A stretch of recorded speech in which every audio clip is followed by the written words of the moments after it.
lembro como surgiram essas oportunidades de conceituação, de coautoria, enfim, de autoria de projetos para outras incorporadoras. Foi uma visita do pessoal da Maiojama, te lembra? Pedro, Rodrigo e Márcia. E a Ferronatos também. Lá no Amélia Teles, eles olhando e dizendo assim, mas isso aqui a gente consegue levar para grande escala? Esse foi sempre o grande anseio. Acho que esse foi digamos assim, foi um pouquinho do embrião, depois do núcleo de projetos, né, lá adiante, mas foi um pouquinho do embrião, foi aquela visita ali, sabe? Da gente realmente ver que poderia levar isso, né, levar esse nosso olhar, esse nosso DNA de arquitetura para uma escala maior. E naquela época, eu lembro que a gente fez uma espécie de reposicionamento, que antes a gente falava na lifestyle mais design. E sempre concentrado nisso, né? Porque era entender qual lifestyle as pessoas estavam buscando e atender em arquitetura esse lifestyle. E tanto é que depois a gente migrou para a arquitetura, para a vida contemporânea. A arquitetura contemporânea não nos interessa tanto quanto a vida contemporânea. Porque se a gente entendendo os códigos da vida contemporânea, a gente tem condições de prover a arquitetura que atenda essas necessidades, não de uma perspectiva de moda, mas de uma perspectiva de longevidade, de buscar o atemporal e com o que conecta com as nossas raízes, né? Para mim, o exemplo típico disso é o Iguaçu, né? Onde a gente conseguiu colocar arte num prédio. Na arquitetura, né? Na arquitetura. Não justaposta. Não uma arte na frente ali, uma escultura. O prédio é a arte, né? O prédio como um todo, a arquitetura é a arte. E isso é uma coisa que, ao mesmo tempo, falando um pouquinho de contemporaneidade, né, é aquela coisa que a gente traz um pouquinho da arquitetura modernista, né, que se colocava muito, dialogava muito com arte, mais arquitetura, mas a gente trouxe para os dias de hoje. E é bem aquilo que tu fala. Ficou preso naqueles cânones do modernismo, se extrapolou, mas com um super cuidado também de como intervia na paisagem, como era observado de dentro, de fora. Eu acho que o Iguaçu foi um ponto super importante assim, desse amadurecimento de entender a cultura contemporânea. Lembra que a gente falava ali da natureza urbana contemporânea? Sim. Que a natureza urbana contemporânea é a cidade. Projetar para o território urbano contemporâneo é projetar para a cidade, é projetar para as pessoas, para o ser urbano contemporâneo. E eu me lembro direitinho assim, o convite que veio, né, para a Heloísa Croco fazer esse trabalho, e de novo, aquela coisa assim meio, sabe, tá, vamos fazer que vai ter que dar certo. Vai ter que dar né? certo. A gente não tinha muita certeza, tá, mas como é que a gente vai colocar, né, a marca dela na arquitetura? Como é que isso vai funcionar? Como é que isso vai se integrar? Mas, cara, o resultado ficou maravilhoso. Assim, é um prédio que a gente vai olhar daqui a 40 anos, ele vai estar ali, sabe? Ele vai estar ali na paisagem. Sabe que esse eu acho que é um outro ponto, assim, que é quando a gente se deu por conta que o resultado final e o propósito da arquitetura importava mais que a autoria. Onde o Iguaçu, para mim, ele é um ponto assim, quase de um eureka, de divisor de águas, na minha vida, ao menos como olhar de arquiteto, que é... Mas foi Heloísa, mas foi Smart, mas foi Estúdio Prudêncio, mas foi... Cara, foi todo mundo junto que contribuiu para chegar nisso aqui. Todos somos pais, mães, tios, tias, padrinho, madrinha dessa criança, sabe? A ponto de que a conceituação inicial da Smart, o desenvolvimento do Estúdio Prudêncio, o olhar da Heloísa na concepção assim, dessa ocupação artística do prédio, no frigir dos ovos, ela é toda desmontada no momento que um vizinho, um morador desloca o painel, o brise de lugar. A fachada muda. Ou seja, ela está o tempo todo, o definidor final da estrutura da fachada é o morador que desloca o painel. Ali ele criou uma nova fachada. E se ele desloca de novo, ele cria uma nova fachada. E desloca, cria... O sistema está ali, mas é uma fachada mutante.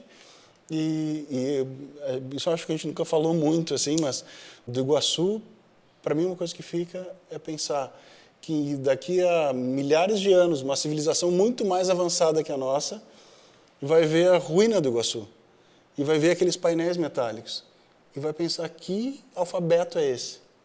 Eu não sei o que está escrito, eu nunca vi nada parecido com isso. Eu estudei as runas, estudei os hieroglifos, estudei os ideogramas japoneses, chineses, coreanos, e não identifiquei nada parecido com isso. E, de repente, lá, alguém seja tão avançada, uma tecnologia tão avançada que consiga desvendar o código criado pela Heloísa, quando ela fez aquele alfabeto que está ali sob forma de haikais na fachada, sabe? Isso me arrepia.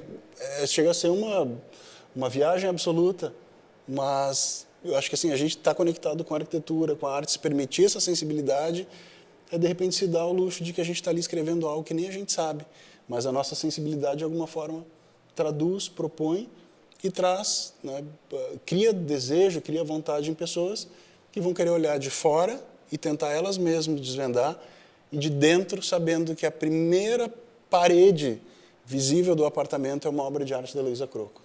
E tem um ponto importante, assim, de novo, falando do Iguaçu, quando a gente fala muito da responsabilidade dos arquitetos como interventores urbanos, o projeto do Iguaçu, ele não tem grades. Né? Então, a gente a gente fala muito dessa coisa que a gente, desde lá do Amélia Teles, falava da gentileza urbana, né? E que hoje se fala tanto em gentileza urbana. Então, ali a gente propôs algo que retirou as grades e simplesmente integrou aquele jardim, aquele recuo do jardim para a calçada. E a sensação que a gente tem descendo aquela rua é fantástica, porque cria uma espécie de pulmão. De um lado a praça, e do outro lado o recuo do jardim. O recuo do jardim. E eu me lembro assim, a gente sempre falava, né, que aqui a gente recebeu uma bênção, que é um terreno de frente para uma praça. A gente é obrigado a criar uma extensão dessa praça, a entregar para a cidade um pouco daquilo que a gente recebeu. Às vezes a gentileza urbana propõe troca, né? Aqui eu acho que foi só uma generosidade, a gente não precisava trocar, a gente não precisava colocar obra de arte. Ali a gente quis, de alguma maneira, é o que a gente sempre falou do legado, né? De deixar algo para mostrar que é possível. E se é possível, e hoje a gente vê outros edifícios, né, baseados nos códigos do Iguaçu, que são lindos, maravilhosos e que esses códigos sejam muito reusados, porque é sinal de que a codificação do que é essa vida contemporânea, do que é essa cultura contemporânea deu certo. Arriscar dizer exatamente o porquê, eu não sei. Mas foi essa série de experimentações e 8, 10, 12 mãos que fizeram isso surgir.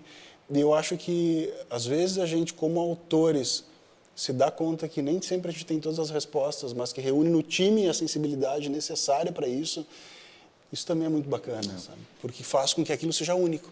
Não é algo replicável, não tem, no máximo tem códigos, mas eu não tenho todas as respostas dali. E a imprensa, né? A gente sempre comentava também, né, Ruschel, que o trabalho do arquiteto ele é solitário, o arquiteto cria linguagem. Quem coloca isso para o mundo? É a imprensa, é o corretor de imóveis, que nos ajudam a criar disso um fato público. E aí vai tendo continuidades com relação a isso. E acho que esse é um grande desafio, é conseguir entender que movimentos são esses, que cultura, que usos, que costumes, que organizações familiares, e de alguma forma concatenar tudo isso sob forma de arquitetura. E eu lembro aí trazendo, né, o exemplo do José Paim, nosso sócio agora no Laje de Pedra, que a questão da planta aberta, da arquitetura, que as pessoas possam modificar, possam transitar, possam formar um apartamento a seu modo.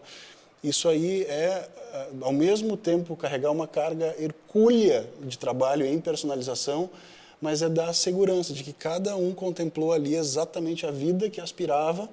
Né?